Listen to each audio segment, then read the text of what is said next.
આપણે છેલ્લે પરિમિતિ અને ક્ષેત્રફળ વિશે ભણતા હતા, બરાબર ને? પરિમિતિ એટલે શું? તો કે ફરતી બાજુના માપનો સરવાળો. કોઈ પણ વસ્તુ હોય એની જે હદ હોય એને શું કહેવાય? પરિમિતિ. બરાબર? કે ફરતી બાજુ ટોટલ જેટલા સેમી હોય એ બધું એની પરિમિતિ કહેવાય. પછી સેમી હોય તો સેમીમાં લખાય અને મીટર હોય તો મીટરમાં લખાય. એવી રીતે ક્ષેત્રફળ વિશે આપણે સમજ્યા હતા. એ ક્ષેત્રફળ એટલે શું? તો કે કોઈ પણ વસ્તુએ રોકેલી જગ્યા, જે વસ્તુ જેટલી જગ્યા રોકે એને એનું એટલું ક્ષેત્રફળ કહેવાય. અને ક્ષેત્રફળના એકમની આગળ શું લાગે? તો કે સેમી હોય તો ચોરસ સેમી કહેવાય, મીટર હોય તો ચોરસ મીટર કહેવાય. બરાબર? આના અનુસંધાનમાં તમને બધાને મેં એક પ્રવૃત્તિ આપી હતી લેસનમાં, બરાબર ને? અને તમે બધા સરસ સરસ કરીને આવ્યા હોય આપણે જોઈએ. તો મેં આવી એક પ્રવૃત્તિ આપી હતી, બરાબર ને? કે આ 12 ટુકડા છે જુદા જુદા રંગના, અને 12 ટુકડાના ક્ષેત્રફળ કેટલા હતા? 5 હા, 1 સેમીનો 1 ટુકડો છે અને ક્ષેત્રફળ છે એટલે આગળ ચોરસ લાગે એકમમાં, તો 5 ચોરસ સેમી થાય. 1 ટુકડાનું ક્ષેત્રફળ 5 ચોરસ સેમી હતું અને એવા આમાંથી આપણે કેટલા બનાવ્યા? 12 ટુકડા. હવે બધા સરસ સરસ બનાવ્યા, આપણે જોઈ લે. જો આ બનાવ્યા છે નિકુંજભાઈએ, પછી આ ઉમંગભાઈ બનાવ્યા, આ આપણા મિતભાઈએ પણ સરસ બનાવ્યા છે, પછી આપણા આ શ્યામભાઈના, પછી આ કોના છે? જયભાઈના. આ કોના છે? આ કોના છે? રુદ્રભાઈના. આ કોના છે?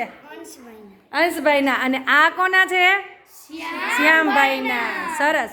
હવે આપણે જોઈએ કે ક્ષેત્રફળ બધાના સરખા છે તો પરિમિતિમાં કાંઈ ફેર પડે છે કે નથી પડતો? જો આપણે સમજવા માટે મોટા બનાવ્યા છે, પણ સમજવાનું તો આપણે એવું જ છે કે આ એક ખાનું 1 ચોરસ સેમીનું છે. હકીકતમાં જોઈએ તો આ કેટલું માપ લીધું હતું શ્યામભાઈ તમે?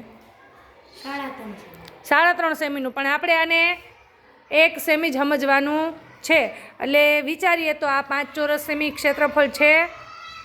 હા, આ પણ એટલું જ છે, આ પણ એટલું જ છે.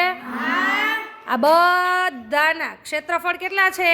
5 ચોરસ સેમી. મતલબ કે આ બધા 5 ચોરસ સેમી જેટલી જ જગ્યા રોકે છે. એ બધા આકાર અલગ અલગ દેખાય છે. હવે એનાથી પરિમિતિમાં શું ફેર પડે એની આપણે ગણતરી કરીએ. ચલો રુદ્રભાઈ, આની પરિમિતિ ગણો જોઈ.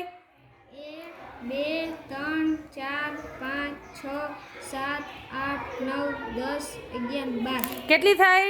12. પાછળ કયો એકમ લાગશે? પરિમિતિ છે. શું લાગશે? હા, 12 સેમી. ચલો હવે આની રાજભાઈ ગણો. 1 2 3 4 5 6 7 8 9 10 11 12. કેટલી છે? 12 સેમી. હા, ચલો હવે આની ગણો જયભાઈ. 1 2 3 4 5 6 7 9 10 11 ને 12. કેટલી થઈ? 12 સેમી. ચલો શ્યામભાઈ, આની ગણો. 1 2 3 4 5 6 7 8 9 10 11 ને 12. કેટલી થઈ છે? 12 સેમી. ચલો મિતભાઈ, આની ગણો. 1 2 3 4 5 6 7 8 9 10 11 12. કેટલી થઈ? 12 સેમી. લે, આ તો બધાની હરખી આવે છે. હવે ફેર પડે છે કે નથી પડતો ઈ જોઈએ. ચલો ઉમંગભાઈ. 1 2 3 4 5 6 7 8 9 10 11. ભૂલ થઈ, ફરીથી ગણો. 1 2 3 4 5 6 7 8 9 10. કેટલી થઈ? 10 સેમી. અલગ આવી? ચલો હવે આની. હાલો નિકુંજભાઈ. 1 2 3 4 5 6 7 8 9 10 11 12. કેટલી થઈ? 12 સેમી. હા, ચલો અંશભાઈ. 2 3 4 5 6 7 8 9 10 11 12 કેટલી થઈ? ચલો આર્તિકભાઈ ગણો. 1 2 3 4 5 6 7 8 9 10 11 12 કેટલી થઈ? 12 સેમી. ચલો હવે ભૌતિકભાઈ ગણશે. 1 2 3 4 5 6 7 8 9 10 11 ને 12 કેટલી થઈ? 12 સેમી. ચલો હવે ગણશે આપણા કૃપાલભાઈ. ગણો. 1 2 3 4 5 6 7 8 9 10 11 12 કેટલી થઈ? ચલો જીગરભાઈનો વારો બાકી છે કા? હાલો. 1 2 3 4 5 6 7 8 9 10 11 12 કેટલી થઈ? હવે જો આમાં મોટા ભાગનાની પરિમિતિ 12 સેમી થઈ અને આ એકની 10 થઈ. પણ હવે આપણે જે વિદ્યાર્થીઓ કરીને આવ્યા એ આકાર જોઈએ.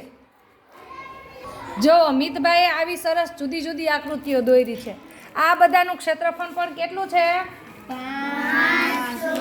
હા, જો બધા 5 ચોરસ સેમી જગ્યા જ રોકે. આપણે જોઈએ કઈ રીતે, તો 1 2 3 4 અને આ બે અડધા અડધા એટલે કેટલું થઈ ગયું?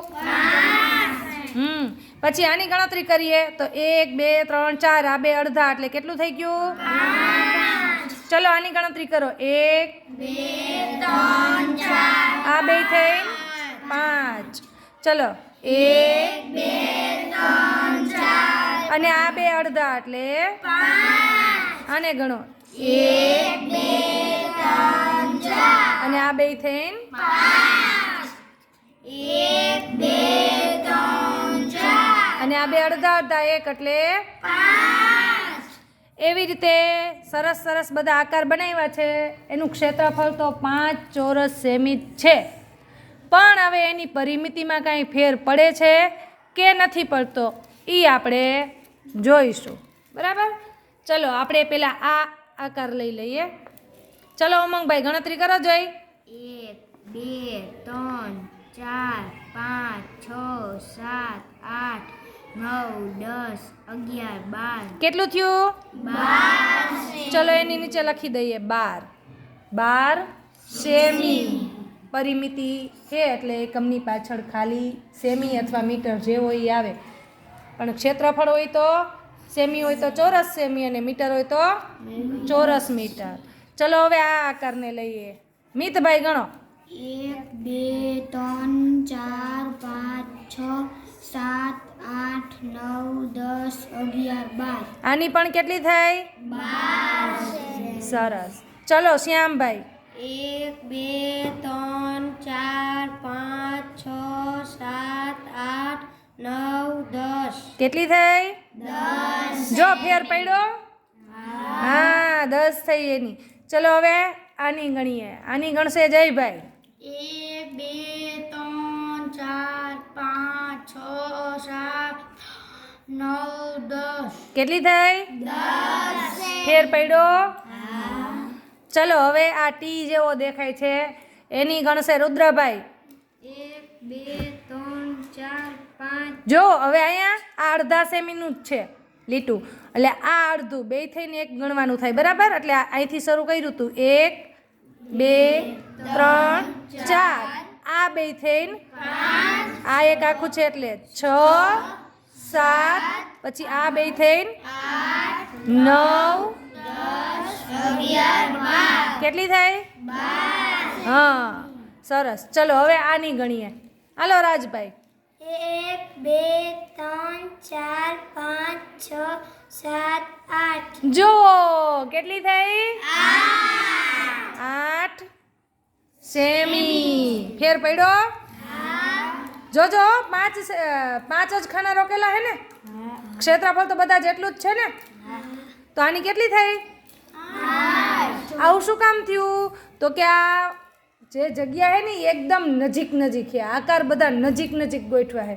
જેમ આપણે વસ્તુને હાવ બાજુમાં ગોઠવીએ ને એમ એની પરિમિતિ ઓછી થાય, અને જેમ આકારમાં વળાંક વધારે હોય, ખાંચાખૂંચી વધારે હોય એમ એની પરિમિતિ વધી જાય. જોઈએ આપણે કેવી રીતે વધે છે. જુઓ અહીંયા બીજા આકારો છે. આ છે 1 2 3, આ બે થઈને 4 અને 5. ખાના કેટલા રોકેલા છે? 5 જ છે. હાલો આની પરિમિતિ લઈ લઈએ.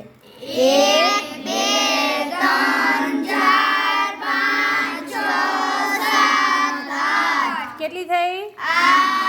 8 સેમી. આ એક આકાર છે, આની જોઈ લઈએ. 1 2 3 4 5 6 7 8. કેટલી થઈ?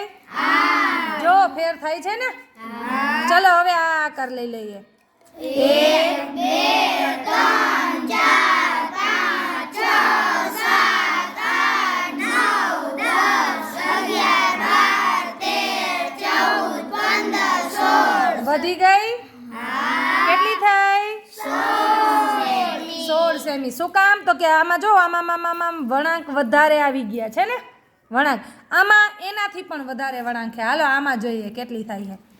1 2 3 4 5 6 7 8 9 10 11 12 13 14 15 16 17 18 19 20. જો સૌથી વધારે થઈ ને. કેટલી થઈ? 20. હા, તો આમાંથી આપણે એવું શીખવા મળે ને કે ક્ષેત્રફળ ભલે હરખા હોય પણ એની પરિમિતિ અલગ અલગ હોઈ શકે. જરૂરી નથી કે ક્ષેત્રફળ હરખા હોય તો એની પરિમિતિ સરખી જ હોય. આ પ્રવૃત્તિ સમજાઈ ગઈ? હવે આનાથી ઊંધી પ્રવૃત્તિ આવશે, આપણે એ પાછી ત્યારે આપણે કરશું. એમાં શું હશે? તો કે પરિમિતિ હરખી હશે પણ એના ક્ષેત્રફળ બદલાઈ જતા હશે. કે દાખલા તરીકે 20 જ પરિમિતિ હોય અને ક્ષેત્રફળ જોવો તો બધાયનું અમુકે વધી જતું હોય, અમુકનું ઘટી જતું હોય. તો જરૂરી નથી કે ક્ષેત્રફળ સરખા હોય એની પરિમિતિ સરખી જ હોય, અને પરિમિતિ સરખી હોય એના ક્ષેત્રફળ સરખા જ હોય. એ વસ્તુ કેવી રીતે ગોઠવાયેલી છે એના ઉપર એનો આધાર હોય.